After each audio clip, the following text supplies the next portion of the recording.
I'll pass it around. So.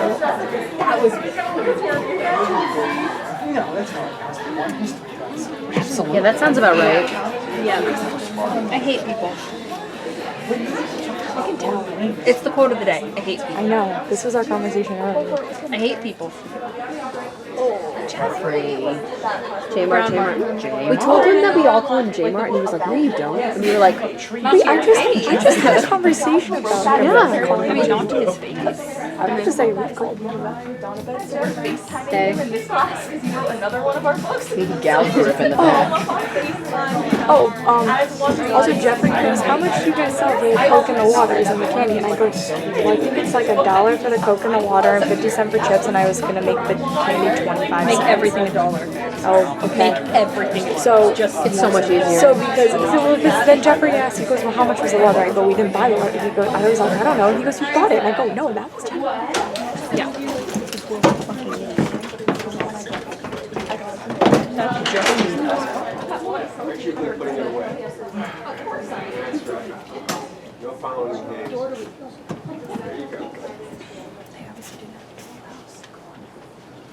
Hi, and welcome to the William Grant George Theater and Roger William University's production of the Meta Plays. Please keep your cell phones off during this performance, as it is extremely distracting to our actors. In the unlikely case of an emergency, please head out the way you came in, or stage right through the curtains, down the stairs on your left, and out the double doors on your right. I hope you enjoy the show.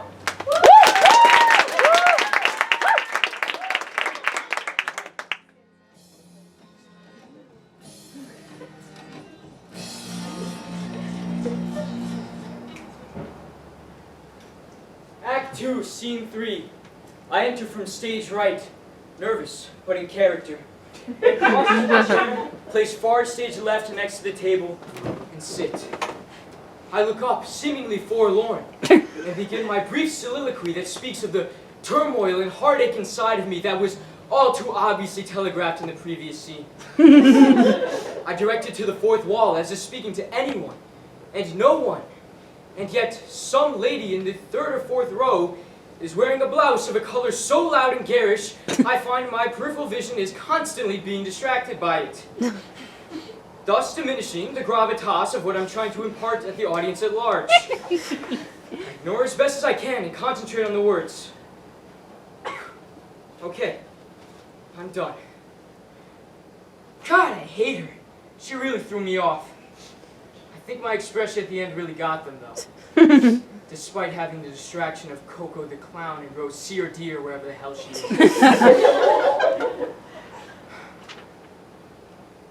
All right then, darling. Let's be having you. Make your entrance, please. Now. Oh, Christ, where is she? All right, don't panic. Just try to look deep in thought, as if there's a inner dialogue raging inside of you right now. Maybe the audience will think it's all deliberate. God, I could strangle her right now. Where the hell is she? I enter hurriedly from stage left. Oh, at last. I run across the stage, desperately seeking the whereabouts of my one true love. Even though I can see him sitting right there and would have to be half blind not to astound him immediately. But this is theater, so on I search, hoping, until... Oh yes, there he is. His desire, in the form of one of the most obnoxious and egotistical jerks I've ever had. I smile sweetly. I suddenly become aware of her presence. And of the very dark circles under her eyes, which no amount of makeup was able to disguise.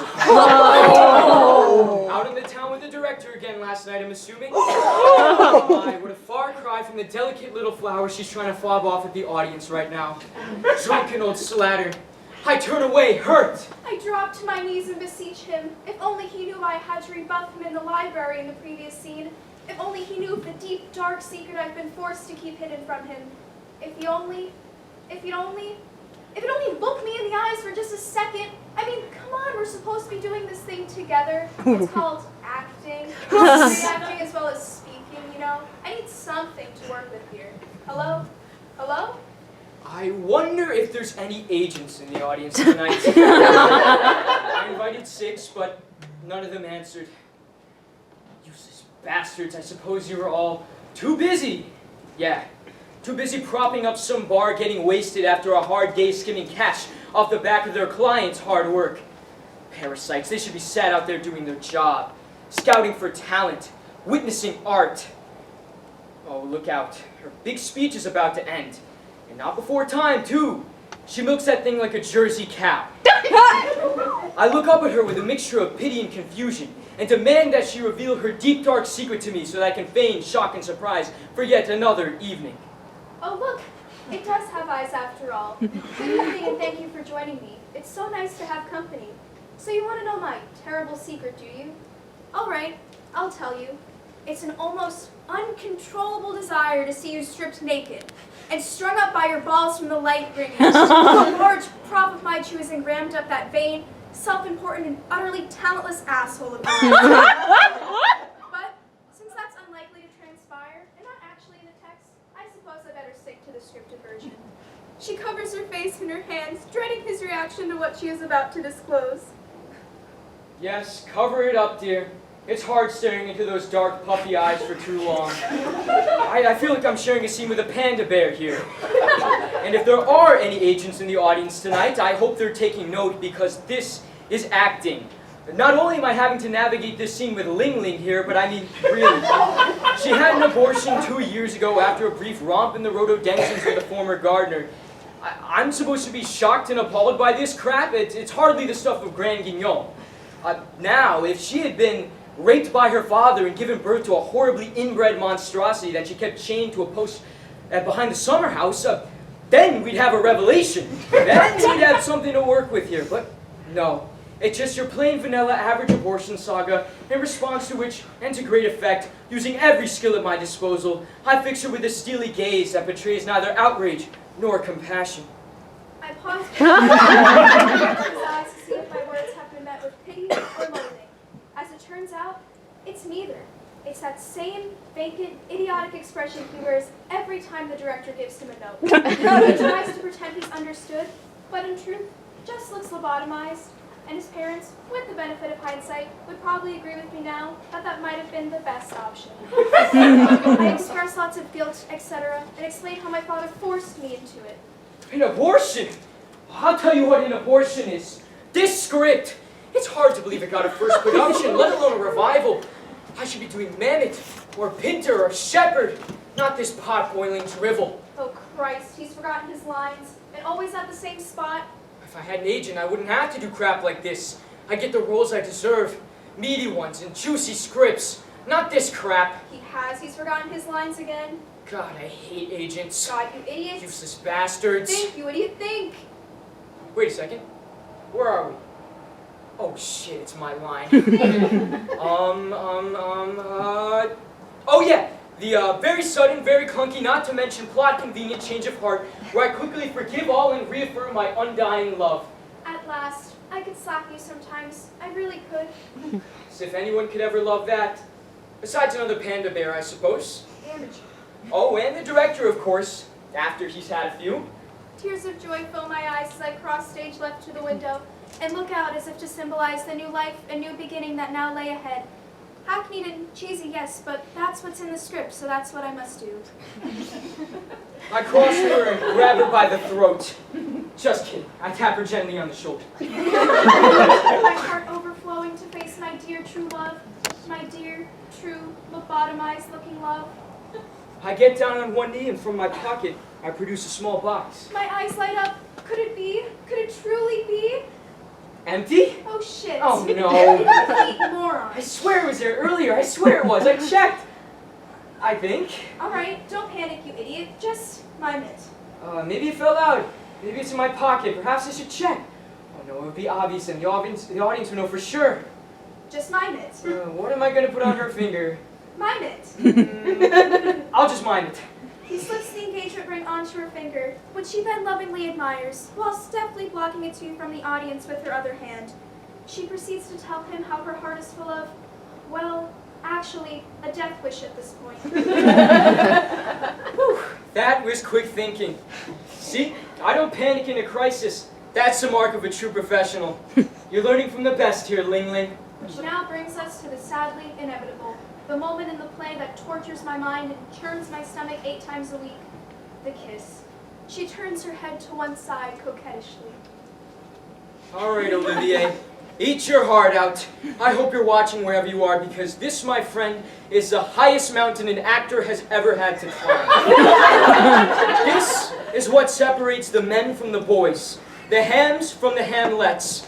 For this is a moment where, after summoning every last strength and courage inside of me, I am called upon to lock lips with bamboo breath. Make it convincing, but make it quick.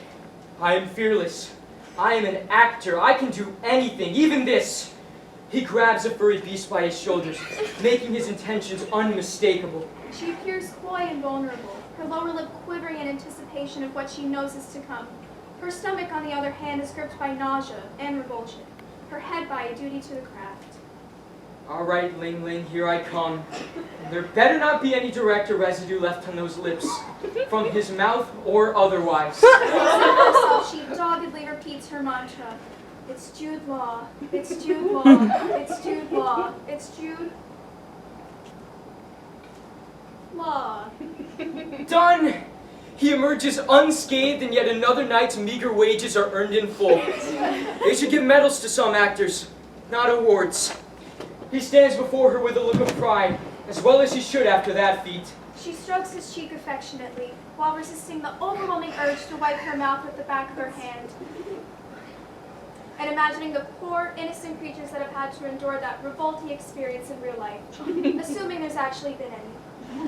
He takes her hand and leads her upstage to the couch. Why is he going so damned fast? The director's told him about this so many times. I'll trip and break my neck one of these days. He gestures for her to sit. She sits.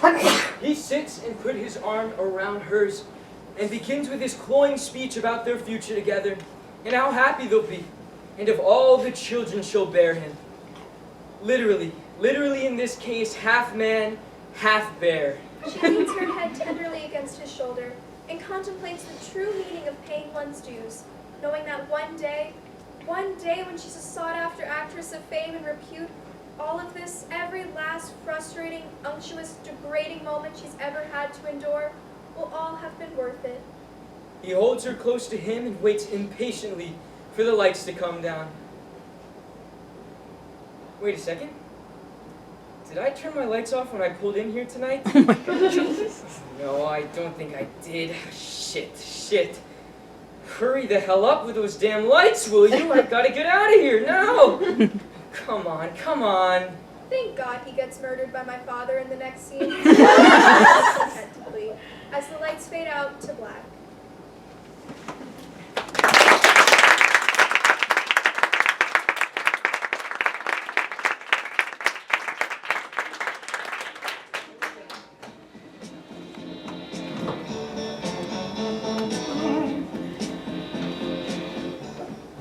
The thing is, Miss Halpert, can I call you Jamie?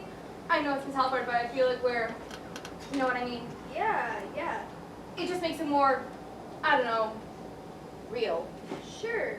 Especially on a little one-on-one like this. Yeah, no problem. I am so glad. I am Annabelle, of course, but to you, Jamie, I'm Anne. Yeah, all right, Anne. So, what's the problem? Don't you just hate that word? Problem? No, not really. No? Oh, I do. Loathe it. Anyway, the reason why I called you here today, Jamie, is because, well, let me first say that this has absolutely nothing to do with your performance this evening. Okay. Nothing. Zero. Zip. Well, that's good. Because what you have to offer is nothing short of sensational. Really? Oh yes, I would describe you as a major talent. Really? Quite remarkable. Wow. Don't sound so surprised. Surely you're aware of the extraordinary gifts you possess? Well, I suppose we all like to think we have something. I am more inclined to think that you, Jamie, have everything. And more besides. Well, that's amazing. Can you really tell, from what you've seen tonight? I have been in this business for many years, Jamie. Many years. I have seen it all. But rarely do I ever come across whatever it is you have. I don't know what to say. I'm humbled. Be humble, Jamie, but not by my words, by your own brilliance. And you could see all that here tonight? Oh yes, I was watching you very carefully tonight. You specifically. Wow, good job. I didn't know where I have been, thrown off. Yes, which rather brings me to the main reason for this little tete-a-tete. Okay. You see, it'd be remiss of me, regardless of your bountiful talent, if I didn't point out, oh, how do I say this without making it harsh? Areas for improvement. Well, I mean, of course, you're the director. Yes, yes I am, Jamie. The success or failure of the entire production rests on my shoulders alone. It is an immense responsibility that would crush a lesser woman, and I do not take it lightly. And for that reason alone, I'm forced to return to that most vile of all words. Problem. Well, if something's not right, you know, you gotta let me know. Yes, I must. God, this mad, insane profession! It's all right. I don't mind. I mind, Jamie, I mind. It all just seems so ridiculous somehow, don't you think? All this finding faults and criticizing, and all you really want to do is enjoy everything your eyes are bearing witness to. To be swept away in its rapture. There's a fault, no. Why did I allow the theater to seduce me? I expect because you love it, and Yes, I suppose you're right, Jamie. It may have taken me by force, but ever since I was smitten, prostrate and yielding to its every whim. yeah. So, what's the problem? Oh, the problem, yes. Perhaps this would be a good time to bring in Stephanie. Stephanie? Yeah, you don't mind, do you? No. Stephanie! Stephanie, dear, ready for you now? Oh, look at her. There she is, one angel and pretty as a picture. Sit down here, my love, next to me. Stephanie, can I first say that you were magnificent out there tonight? Dare I use the word dynamite? Oh, well, thank you. Thanks very much. I have my eyes on you too, you see? Eyes like a hawk, even with contacts. Well, it's nice to be noticed amongst all the rest. Steph, who could not notice you? You were like a beacon out there. Sailors could sail their ships by that luminous face alone. Oh, what a lovely thing to say. What a lovely gift to have. Well, I do my best. Yes, I know you do, but... Well, you see, sometimes your best needs a little more. More? You want more? Hate me now, get it over with! I don't hate you. I don't either. Just tell us what you want us to do. May I really? Of course. Yeah, don't be silly, just let me know. Oh, bless you both. However did I know two such big-hearted powerhouse superstars in my theater? Jamie, let's start with you. Okay. This play, it contains humor. Not a lot, I admit, but it's there. And with you, just not seeing it. Well, I suppose there's some lines here and there, but on the whole, it's a bit of a downer. Yes. That's because it's what we call a tragic comedy. It's Jacobian. It's where we find the humor amidst the pain. It helps us get through it. It's cathartic. And I'm not seeing the pleasure in the pain. So I need more pleasure. All right, but Smile for me. what? Give me a smile, best you got.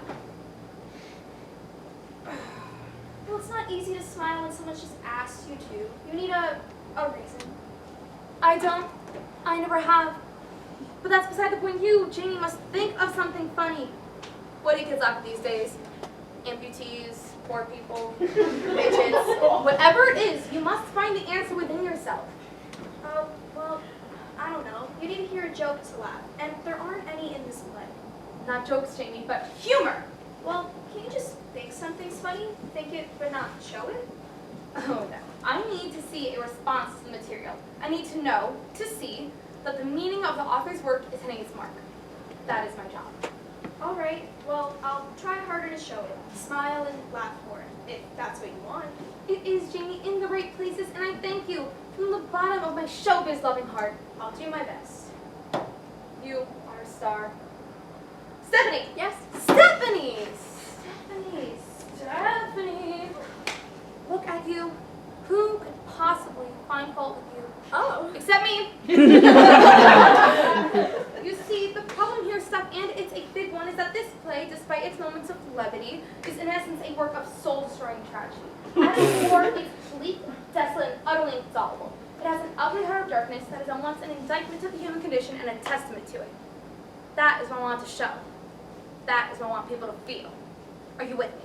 Yes. So why do you give me nothing? Nothing. Nothing. When I look at you, it's like I'm watching C-SPAN. Trust me, Steph, believe me, I can tell what a truly loving, feeling, caring person you are deep down inside. Oh, I am. But all I'm seeing is an ice queen. Oh, what? You heard right. Don't despair. Well, do despair. That's the point. But I think I may have a solution for you. I'm sure you're very familiar with the teachings of Konstantin Stanislavski and of his system, and most importantly, his introduction of the use of emotion memory. And that is what I want to see from you, Steph. I want you to feel the raw pain of what's happening on stage, but internally we're living some painful, unspeakable, catastrophic moment that occurred in your own life.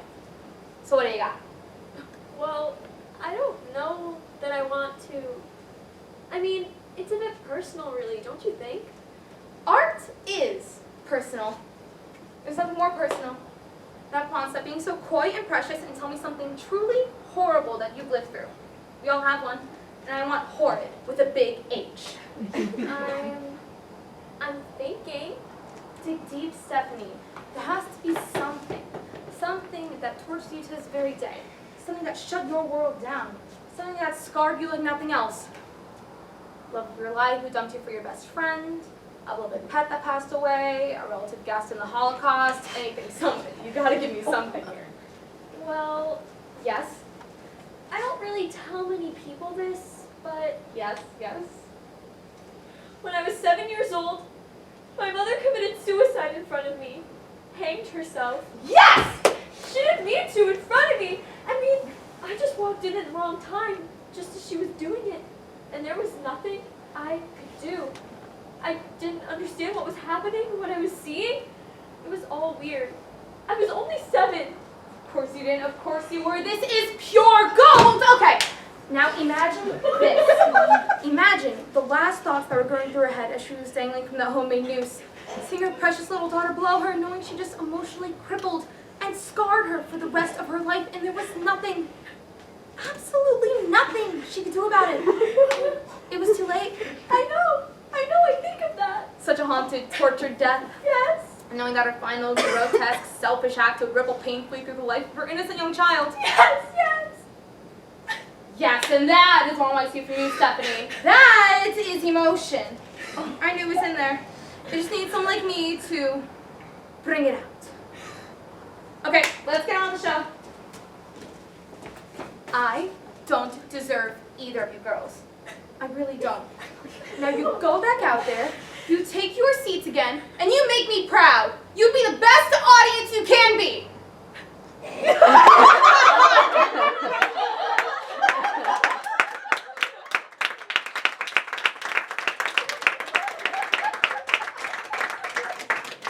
Enjoy the show. It's all for you guys. Remember, feel it, live it. I love you guys, every blessed one of you. Okay, people, intermission over. Act 2 places. Let's make some magic.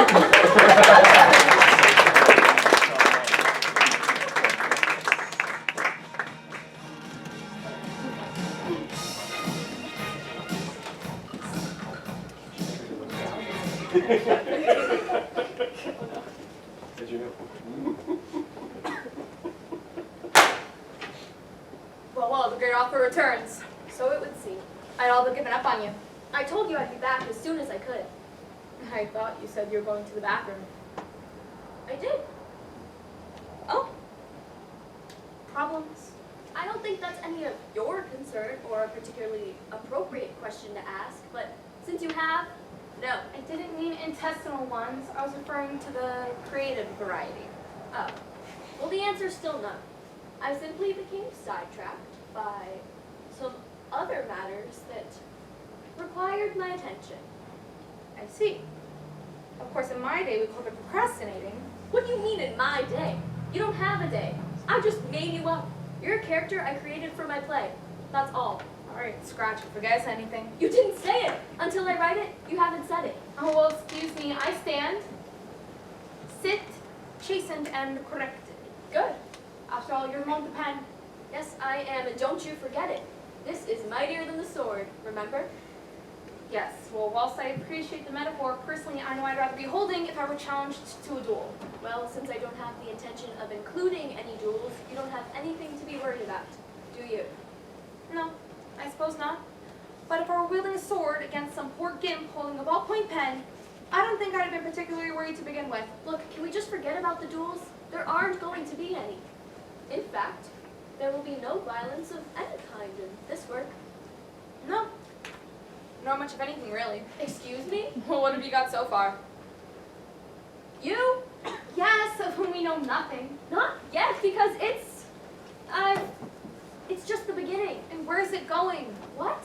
The story, I mean, presumably there is one. Of course there is. It's a journey. A journey of which you will be a part of to some degree. Though to what degree I haven't yet decided, but it's getting smaller by the minute. So's your play. Look, I told you, it's just the beginning. It hasn't found its rhythm yet. Mm-hmm. Well, your play may not have, but you seem to have hit your stride. Meaning what? Meaning the constant up and down from this table every 5 minutes. You're like a damn yo-yo. First, the dog that needs walking, then it's the laundry that needs folding. Then it's the sound of some god-awful soap opera I can hear blaring from the next room. Then it's some sudden urge to dust the mini blinds. It's never ending. Meanwhile, I'm just sitting here not knowing who I am or where the hell I'm going. Join the club. It's so static, don't you see? It's completely static. This play's going nowhere, fast. You can't rush the creative process. So give me something, can you? I need to be someone. I need something to work with here. For the love of God, flesh me out a bit. The problem is, I'm not sure that I like you anymore. I have a feeling that may be the problem. Give me a break. This isn't a popularity contest, it's a play. You don't have to get one in it. In fact, you shouldn't. It'd be boring, which frankly, right now, this is. You see, when I first wrote you down, I thought we'd go somewhere together. I didn't know where, but I thought we would. But it just doesn't seem to be happening. Perhaps this wasn't meant to be. You listen to me. I have sat here patiently while you've made every effort to do anything and everything but follow through with what you've started. I have stared into space, I've yawned, I've twiddled my thumbs, I've even, in my excruciating boredom, tried very hard to imagine life for myself out of my own head. But I can't. Only you have the power to do that. So for the love of God, do it! I'm sorry. I don't think that I can. I think this may have all been a big mistake.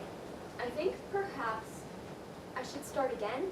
Don't you dare. It's not you, really. It isn't. You just said it was. No. It's me. I should have never thought of you. Well, unless I'm missing something, you hardly have you? No, not a lot, but just enough, I suppose, to be too much. You really know how to make a person feel good, don't you? What a charmer! I'd love to sit down and have dinner with you sometime. Jesus. It's nothing personal. I wouldn't know. I was never made a person. Well, probably for the best. Oh, you really are a piece of work, aren't you? All I meant was... I know exactly what you meant. You supercilious, self-important, self-indulgent, self-pitying, self-aggrandizing self. You think you're so high and mighty. But let me tell you, one day, when you're lying on some cold, hard park bench, stinking of piss and coughing up snot, I'll be there. I'll be there and I'll be laughing so hard. Laughing and clapping and dancing and singing and celebrating everything that makes you utterly disgusting. Yet so cling to life because you don't have the guts to kill yourself. And this little tantrum was intended to do what? Change my mind? No. Just make me feel better. Did it? Somewhat. It doesn't change anything. There's precious little to change. Look, my mind's made up. I'm sorry it had to be this way. Wait, what? Just give me another chance. Focus on me a bit more. Think about me a little harder. Maybe things will start clicking. Maybe you'll find hidden depths to me, sides you never imagined were there. And before you know it, I could be kickstarting your imagination to producing something brilliant, something amazing, something that shifts your career, such as it is, to a whole new level. I don't think so. You don't think so? No, you're just not doing it for me. Let's face it, you're a non-starter. Me? I'm the non-starter? You have some nerve, miss. You have some nerve. My God, the audacity. I think it's high time you took a long, hard look in the mirror, buddy. Then you'll come face to face with the real non-starter around here. You prance around this place like some pretentious dick on a stick, thinking you're so artistic and so literary. Look at me, I'm a writer. Look at me, I'm a playwright. I'm so intellectual. I'm so esoteric. A struggling, penniless martyr to my art. I go forth like Don Quixote, noble and proud in the face of the doubters and non-believers. And I do it all with my head held high and a fountain pen rammed on my precious, tortured ass. You have no right to speak to me like that. But what do you really do, really? Not much of anything, really. You just think that you do. Stop it. Because it makes you feel important. It makes you feel like you matter. I said stop it. But guess what? Newsflash, you don't. Enough. Hate to break it to you, buddy, but you're not exactly curing cancer here. I'm warning you. Hell, you're not even writing a lousy play. All right, that's it. This is the end. What? I refuse to be spoken to like that by someone who I personally brought into being. You know, for a second there, he sounded just like my father.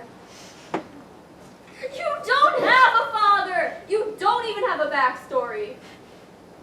I was pretending. In fact, I've decided to make you an orphan. No. Yes, an orphan. Not only that, but an orphan with a deadly and incurable disease. So it's a tragedy then. Now we're getting somewhere. One of us is. Oh, please, you said there'd be no violence. It'll be painless. Bastard. And, sadly, after many months of struggle, our tragic orphan's vital organs began to fail.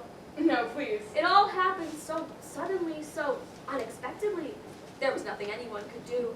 The doctor turned his head away in resignation. Please, The no. author looked toward the heavens in search of solace and perhaps a little inspiration. Please, I'm begging you. Unable to fight any longer, the poor wretch finally breathed its last breath. And suddenly, the poor devil was gone. Such a short, sad life, truncated, perhaps mercifully, by a ruthless disease and a writer's frustration. The end.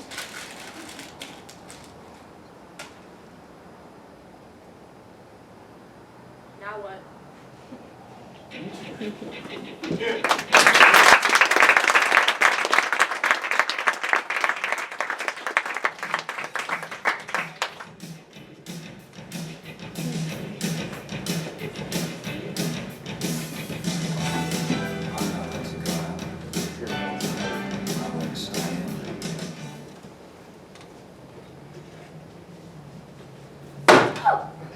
This is absolutely, positively, undoubtedly the most amazing thing I have ever read in my entire life, ever.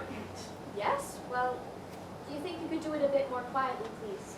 Astounding, earth-shattering. That's It's almost too much to get my head around. So is 22 across. What's an 8-letter word for memory meltdown? This changes everything. Everything we ever thought we knew about our existence has just been flipped on its head and thrown out the window. It's that big. It's frustrating is what it is. Fancy having your memory fail you on a clue called memory meltdown. Betty, don't you want to know my discovery? Oh, yes, of course. What is it then? Betty, are you familiar with a parallel universe? It's popped up from time to time, yes. It has? Yes, every now and then. Where exactly? In the crossword. Oh, no. Betty, what I'm asking is are you fully able to comprehend what the existence of a parallel universe would mean in the true metaphysical sense? I can't honestly say yes to that, so no? No, exactly, because it's almost unthinkable, isn't it? Yes, I suppose so. Oh, the implications of it are mind-blowing, frightening even. What is it then? What it is, Betty, is a separate, entirely self-contained universe that coexists on the same parallel as our very own. Coexist, Betty. Just think about that. Another universe right here, Yes, in our living room. quite possibly. It must be quite a small one then. Where is it, do you think? Ah, that's the mystery. That's what we don't know. So how do you know it's there? Oh, it's there, all right. There's been a manner of research and studies done on it. Countless studies. It's undeniable, irrefutable. But how did it get there? Well, it's to my understanding, it was the cause of a quantum event. Which is what? That I'm not entirely sure of, but I do have it on good authority. Oh, Just think, Betty. When I sat down here with you not 30 minutes ago, I thought it was just the two of us settling down to exercise our gray matter for a while. Little did I know. I still don't know. Betty, it's all changed, don't you see? What's changed? Everything. It all still looks the same to me. Ah, yes, it may look the same to you and me, but that doesn't necessarily mean that things are the same. Doesn't it? Not at all, because, well, Now we know, don't we? Yes? Here we are, Betty, sitting here, coexisting with it. Isn't it incredible? Mm-hmm. I wonder where it is exactly. Perhaps it's right here. Right in front of our very eyes. But that's our wall. Yes, yes! It may look like our wall to you and me, but maybe it's a quantum event. Well, if it is a quantum event, it's got our picture hanging on it. Yes, and it's a little askew if I'm not mistaken. Are you sure about all this, Bob? Never more certain. Because I just see a wall. Yes, we both see a wall. It's what we're meant to see. But if in fact, as I'm becoming increasingly convinced, this may not actually be a wall at all, but actually, it could be a quantum event, and it could function as some sort of inter-universe two-way mirror. Oh. Oh, just imagine, Betty. Right now, there could be someone, hell, there could be a whole room full of people just sitting there, staring at us. Let's do that. I have no idea. Perhaps they're lonely? No, I don't expect so. I imagine they're just curious. About us? Yes. I don't know why. I wouldn't be. Well, perhaps in studying us, in observing us, they're hoping to see something of themselves in us and find a sort of catharsis in our shared experience. I think they're hoping to learn things from us that they can take away and apply to their own lives in their own universe. I don't think they're gonna learn very much watching you read a book and me do the crossword. Well, perhaps not at this precise juncture, but, well, at other times when we're more animated and, well, busy being us. Just a minute. You don't suppose this two-way mirror thing extends all the way to the bedroom and bathroom, do you? I wouldn't want them staring at us when we're, you know, exposed. Goodness me, no, I don't imagine for a second that a quantum event would ever be caught dabbling in smut. Give me a bit of a turn just thinking of it. Oh no, I'm sure it's all above board and confined only to this room. If there is anybody out there staring at us, I'm sure they have absolutely no interest in probing our more sensitive areas. I wonder if they're forced to do it. To come and look at us? Yes? Oh, I don't think so. Well, one or two of them perhaps. They could be. They could live in some sort of totalitarian state where they're forced to go in rooms and made to look at ordinary people going about their business, no matter how boring it gets. It could be a form of torture. Dear me, Betty, you're putting a bleak spin on things here. No, I prefer to think of it as something more cultural. Cultural? Us? Well, not us necessarily, although I do believe my choice of reading material does denote the hallmarks of an enlightened mind. But in general, yes, I wouldn't be surprised if many of them are gazing at us in search of some form of edification. That pops up now and then too. What does? Edification in the crossword. Ah. I always think it has something to do with eating for some reason. I wonder what they look like. Just like us, I suppose. Do you mean like clones? No, just like regular people. All types, all stripes. It's a bit eerie if you think about it, isn't it? I mean, it still looks like our wall, but if I think about it long enough, I can almost feel them staring at me. Feel their eyes all over me. Steady on, Betty. There's no need for hysterics. Here's a thought. Perhaps they're looking for entertainment. Oh no! Oh my goodness me! No! No! Betty, I am very disappointed in you. Very disappointed. Well, they might. How could you even contemplate such a thought? Here we are, knee-deep in quantum events, in the warping of space and time, and somehow you see fit to reduce everything down to the level of the boulevard. I find this highly disturbing and very inappropriate. It was just a thought. No, I'm sure they're all sophisticates and aesthetes with a hankering for the lofty. They wouldn't be looking for silly distractions or cheap entertainment. I wouldn't be surprised if many of them are gazing at us in search of some form of meaningful cultural experience. I can almost feel it oozing from them. Oh, they're starved and they're looking to us for nourishment. And damn it, Betty, we're going to do everything within our power to make sure they get it. We are. Yes, we are. We'll read the classics to them. We'll recite poetry from Keats to Cummings. We'll play them Brahms and Beethoven. We'll reenact every play ever written in any language. Oh. Oh, we'll sing operas to them. We'll show them our dance steps. We'll give them lectures in art history and seminars on mime. God, Betty, by the time we're done with them, they'll be on their knees begging for a way to thank us. Oh dear. Oh, all right then, let's get to work.